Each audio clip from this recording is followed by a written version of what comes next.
Today, we're deep diving into essential card layout number 2, the grid. I think this one's my favorite, and I'm excited to share a couple of really neat tricks you may not have thought of.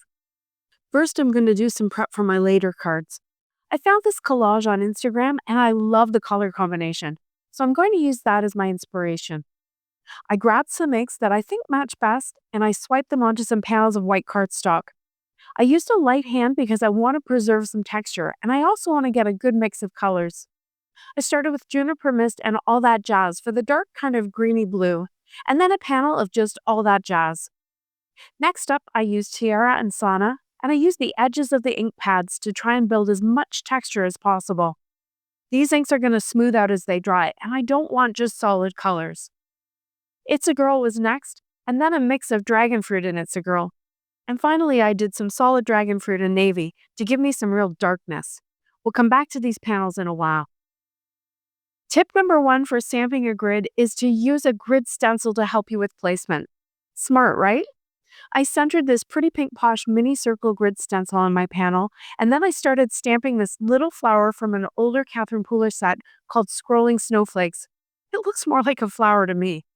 I started with one color and then I counted so I could clean the stamp and move to the next color, and I just worked through them all until I was finished. I tried to make sure that the center of my little flower snowflake was pretty centered in each circle space in the stencil. Pretty! Then for my next trick, I repositioned the stencil so it was offset and I did it again. This just allowed me to get the grid a little tighter and a little more filled in. But what a simple way to get things lined up. It's not going to be 100% precise, but it's pretty good. To finish this one, I trimmed my panel with a Pink Fresh Studio square die that has a detailed edge. I put my sentiment on a layered circle mat and I placed it over a light pink snowflake that I hadn't stamped too well.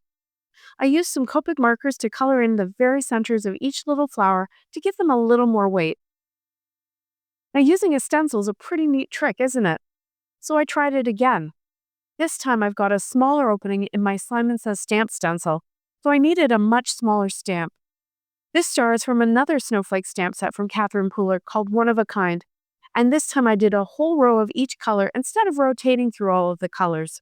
Actually, I left out the light pink. That's my least favorite.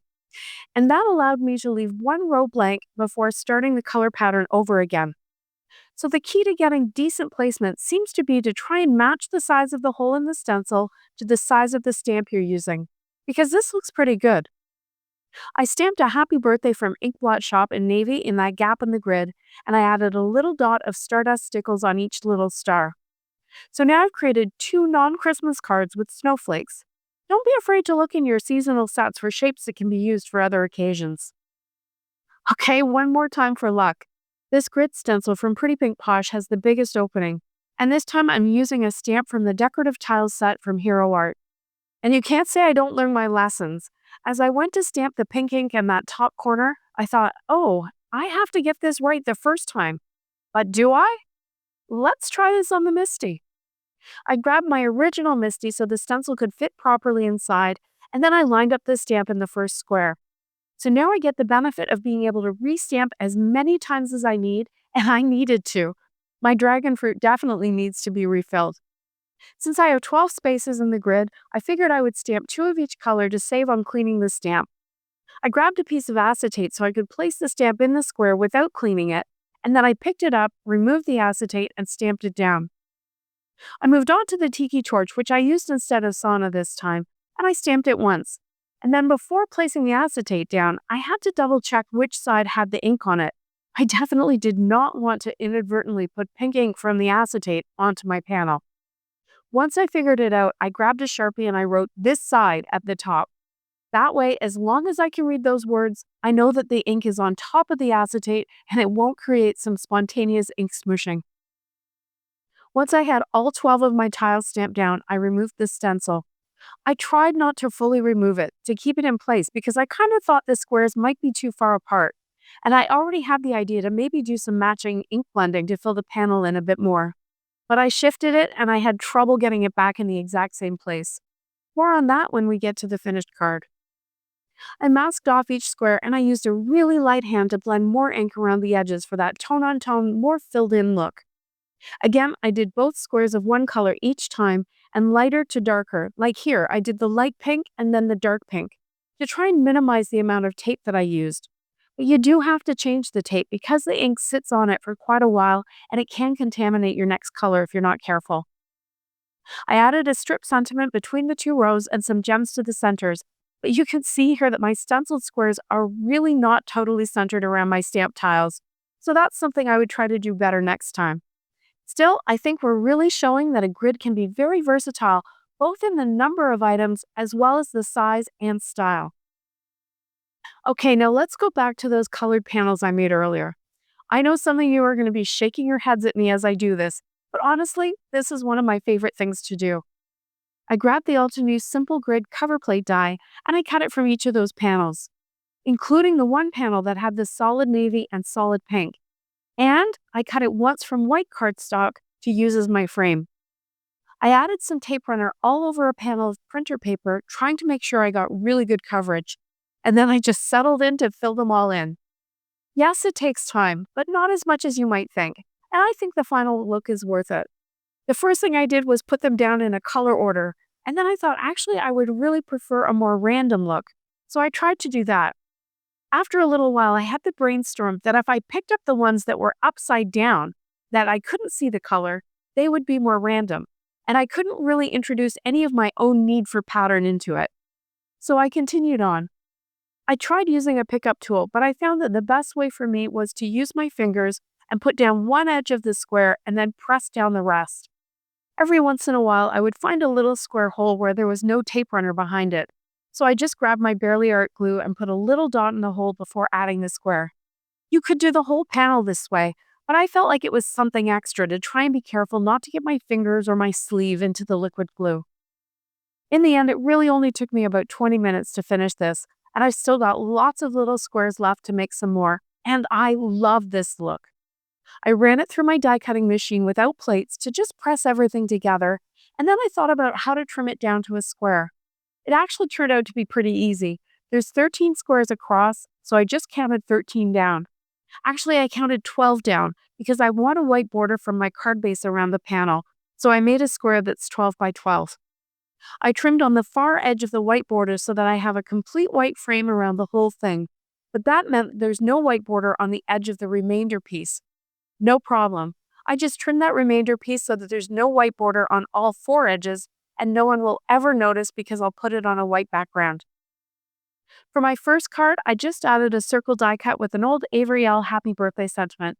If you look closely, you can see some of the texture on those little squares, but you can also see that it's not nearly as pronounced as it was on the panels, which is why I wanted to leave them so rough. For the second card, I added my little strip of grid to a panel I had embossed with an embossing folder from Altenew. So it's almost like the colorful grid extends to the white background.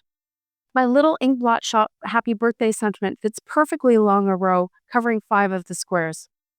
And obviously, if you want to make an A2 card, you can leave the panel intact, or if you want to make a 2-for-1 to maximize the number of cards after all that work, you could cut it in half and put it on 2 A2 cards.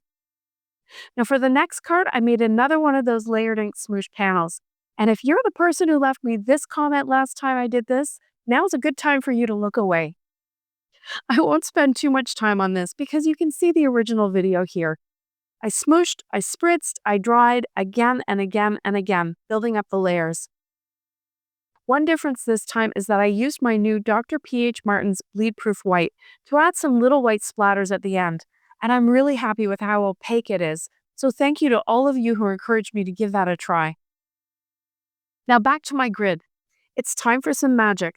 I'm going to turn these 4 flowers into 9. First though, I wanted to darken up the bottom edge of the panel with some navy ink. My smooshing really turned quite purple, and it's pretty, but I do want that darkness. If you're blending on a grip mat, sometimes the brushes can catch on the sticky surface, so I often like to just grab a scrap piece of cardstock and put it on the mat next to my panel. Then the brush can move quite smoothly. Now back to my flowers. You can use 4 of them to make a grid of 4, but with some careful snipping, these 4 can look like 9. Now I would start by putting 1 in the center, and then the one on the right, I would use half and use the other half on the left. Similarly, I would use half on the bottom and the other half on top. The tricky part is that the last one will have to be cut into 4 to fill in the corners. Let's see how it goes. I can always cut more if I have to, but now I'm feeling challenged and competitive and very determined to get this right. I glued the one in the center and then I cut the next one in half. The design of this flower makes it easy to do that. Then I thought I better try cutting one of them into four before I go any further, just to see if I could actually do it. I lined it up carefully on my trimmer and I cut it in half. That's the easy part. Then I had to try and line it up to cut each half in half. And yay, I did it! I used my Barely Art glue on the back of each piece, and I put an acrylic block on top to try and keep it all flat while the glue dried. Actually, these flowers are from a snowflake builder set from Papertrey Inc. So once again, Christmas products are being used for something else. To finish this one, I turned the panel upside down so my little waffle flower hello sentiment would be more visible on the yellow area, and I added a little pink gem to the center of the center flower. And I've created the illusion of a grid of 9 on this card with only 4 die cuts. Pretty cool, if I do say so myself. Whether real or illusion, I hope I've convinced you that a grid layout is not only versatile, but there's lots of clever ways to make them. If you find card making illusions as fascinating as I do, here's a video you won't want to miss. There's a whole bunch of illusions on just one card, and you won't believe how easy they are. I'll see you over there. Thanks so much for watching. See you next time.